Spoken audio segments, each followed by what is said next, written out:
And welcome back to my channel. ఇవాళ మన concept ఏంటంటే లో frequency response of common source amplifier అండి.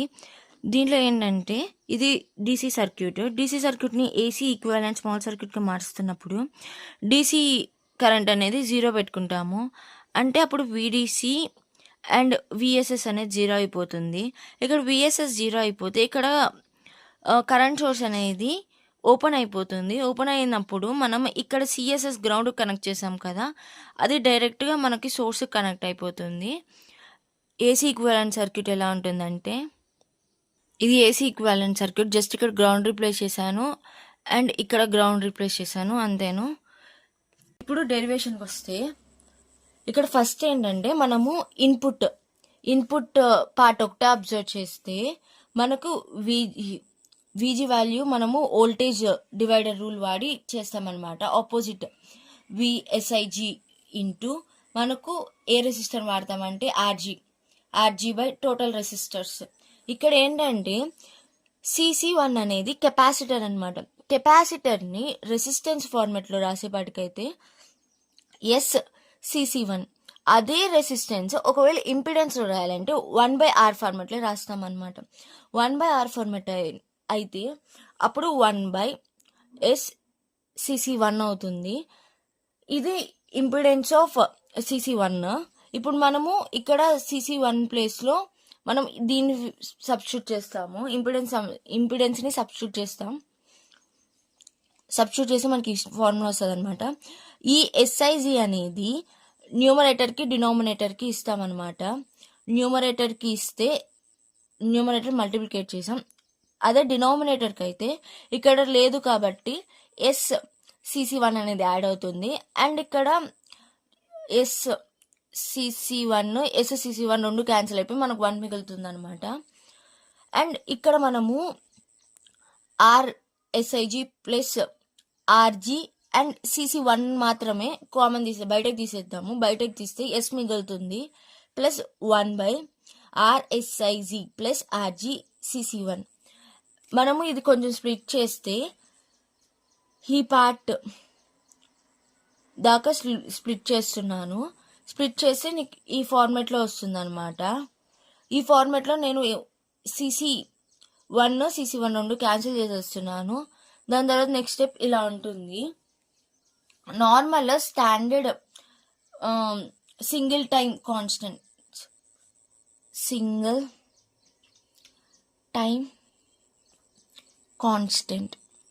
స్టాండర్డ్ సింగిల్ టైం కాన్స్టెంట్ ఎలా ఉంటుందంటే S by S plus omega P ఫార్మెట్లో ఉంటుందన్నమాట. మనకి ఇక్కడ వచ్చిన ఇన్పుట్ వోల్టేజ్ని గమనిస్తే ఈ పార్ట్ అనేది మనకు ఈ ఫార్మెట్లో ఉంది కదా, S by S plus omega P ఈ ఫార్మెట్లో ఉంది కదా. సో దట్ మనం ఏం చేస్తామంటే ఇన్పుట్ నెట్వర్క్ అనేది ఏం కన్క్లూడ్ చేయొచ్చు, ఇన్పుట్ నెట్వర్క్ అనేది high pass single time constant లాగా కాన్స్టెంట్ యొక్క ట్రాన్స్ఫార్మర్ ఫంక్షన్ లాగా వర్క్ చేస్తుంది, లేకపోతే ఉంది అని మనం ఇక్కడ రాసాము. దానివల్ల మనం స్టాండర్డ్ హైపాస్ STCతో కంపేర్ చేసినప్పుడు మనకు బ్రేకింగ్ ఫ్రీక్వెన్సీ ఒమేగా P, ఇక్కడ మనము ఫస్ట్ బ్రేకింగ్ పాయింట్ మనం చెప్పాము 3 బ్రేకింగ్ పాయింట్స్ కనుక్కోవాలని. సో దట్ 1 అని దీనికి పెట్టాను. బ్రేకింగ్ పాయింట్ ఆఫ్ ఫస్ట్ ఫ్రీక్వెన్సీకి ఇది వస్తుంది ఫార్ములా. నెక్స్ట్ సెకండ్ డైరెక్ట్గా చేసేయచ్చు.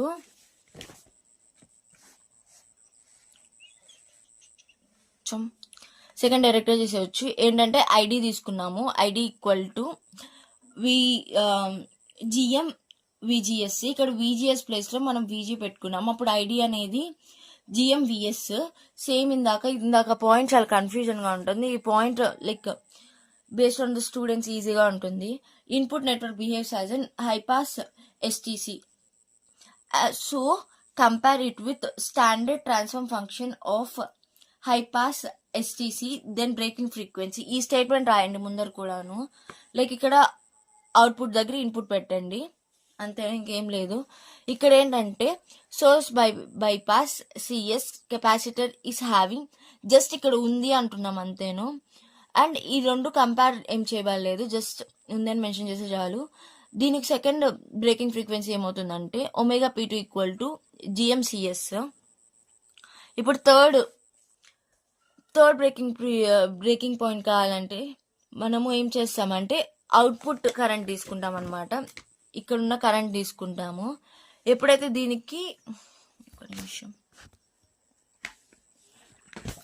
దీనికి మనము కరెంట్ డివిజన్ రూల్ అప్లై చేస్తాము.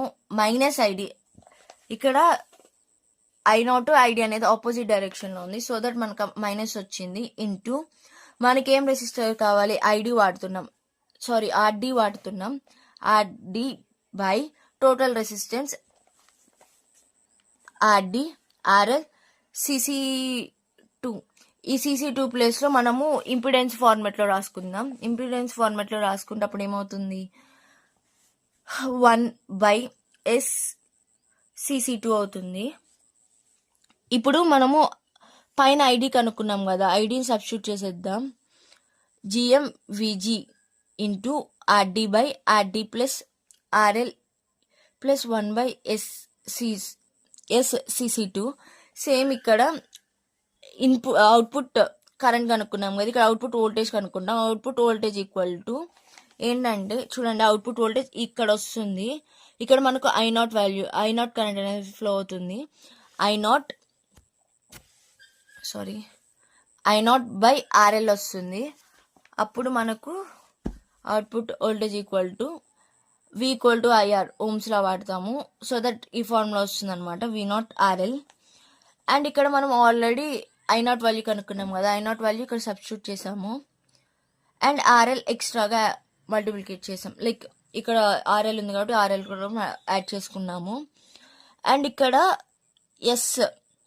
CC2 డినామినేటర్కి పాస్ చేస్తే మనకి ఈ ఫార్మాట్ వస్తుంది అనమాట. సేమ్ ఇక్కడ ఆర్డి ప్లస్ ఆర్ఎల్ CC2ని కామన్ తీసాము, మనకి ఈ ఫార్మాట్లో వస్తుంది. ఇది అనేది అవుట్పుట్. లైక్ ఇక్కడ మనం చూస్తే స్ప్లిట్ చేసుకుందాము, అప్పుడు ఈజీగా ఉంటుంది మీకు.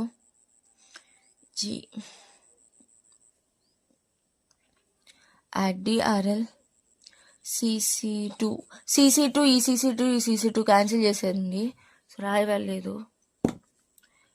By RD plus RL into S plus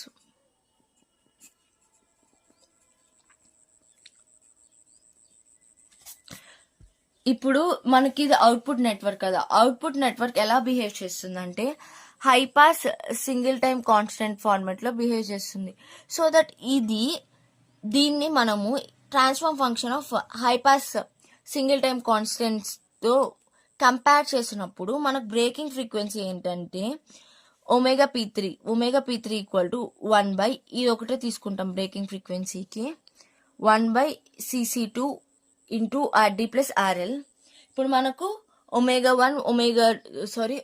P1, omega P2, omega P3 ఈ మూడు మనకు బ్రేకింగ్ ఫ్రీక్వెన్సీస్. మనకు ఓవరాల్ లో ఫ్రీక్వెన్సీ యొక్క ట్రాన్స్ఫార్మ్ ఫంక్షన్ కనుక్కోవాలంటే మనం ఈ ఈక్వేషన్ వాడతాము. డైరెక్ట్ మనం ఇక్కడ ఏం చేయలేదు, పైన వచ్చిన ఈక్వేషన్స్ అన్నీ సబ్స్టిట్యూట్ చేసామండి. ఇక్కడ చూడండి, S plus omega P1, omega P2, omega P3 మనకు వచ్చాయి కదా, అవే సబ్స్టిట్యూట్ చేసుకున్నాం.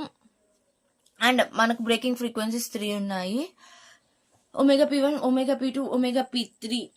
దీంట్లో హైయెస్ట్ ఫ్రీక్వెన్సీ ఏదంటే ఒమేగా P2 అనమాట. ఒమేగా P2 అనేది మనం 3 dB ఫ్రీక్వెన్సీ అనేది మనం ఒమేగా P2 తీసుకుంటాము. ఒమేగా P2ని మనం ఫ్రీక్వెన్సీ ఫార్మాట్లో కదా రాసేది గ్రాఫ్లో, సో దట్ FP2 ఫార్మాట్లో రాసుకుంటాం. దీన్నే మనం అప్రాక్సిమేట్గా FL అని కూడా అనుకుంటాం గ్రాఫ్లో. అండ్ ఇప్పుడు ఒకవేళ దీనికి మ్యాగ్నిట్యూడ్ కనుక్కోవాలంటే S అనేది jωతో రీప్లేస్ చేయండి టు ఫైండ్ మ్యాగ్నిట్యూడ్.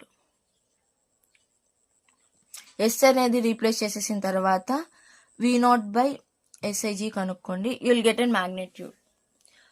అండ్ ఈ వీడియో నచ్చితే లైక్ చేయండి. అండ్ ఇంకేమైనా ఇంట్రెస్టింగ్ టాపిక్స్ కావాలంటే కామెంట్ చేయండి. వెళ్ళేటప్పుడు ఒక బెల్ ఐకాన్ ఉంది, వెళ్ళి కొట్టేసుకోండి. నేను ఇలా వీడియో అప్లోడ్ చేస్తే మీకు అలా అప్డేట్ వచ్చేస్తుంది.